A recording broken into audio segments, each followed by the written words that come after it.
As the sun was setting on the final lap of the day, though, it looked like I'd make it. This was a hot one. This is the trouble. You start to get cocky. You start to think you might know it. Get out of the way, bikes! Get a car and some proper clothes, for God's sake. I'm a man on a mission here. The trouble was that after just one day, I didn't know it at all. I'm off the road. I'm off the bloody road. Whoa, yes, but I'm back on again. Oh, God, look at this Golf. Look at the state of this Golf. I think there's a guy who lives here. That was quick through that. 110 miles an hour through that bit. Despite the off, despite being overtaken by a Golf, I was still on for a good time. But then, disaster. It's gone. I've got no power, I've got no drive. Restricted performance. Got an engine management problem.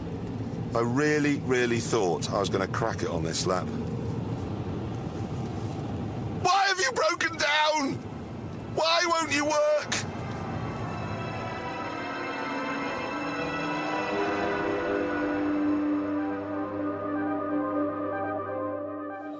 I don't want to sound like I'm making excuses here, but I didn't have the best of luck this afternoon, because on a couple of times when I think I could have broken the 10-minute barrier, someone had crashed through yellow flags, I had to slow down. Then there was the time, I admit it was my fault, of changing to second gear at about 110 miles an hour, and that's why the engine went, "Ugh," and flicked into safety get you home mode.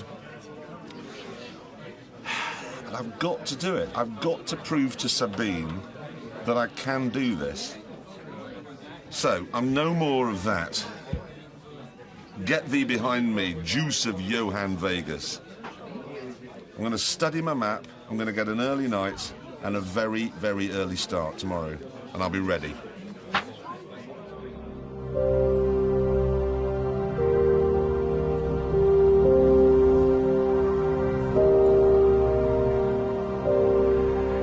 Unfortunately, in the morning, the weather was terrible.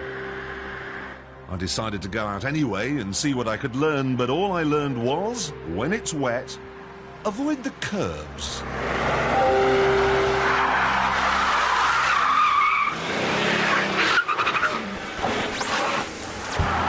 Soon, though, it dried out and I began once again to pick up speed. What? Brake. Turn it.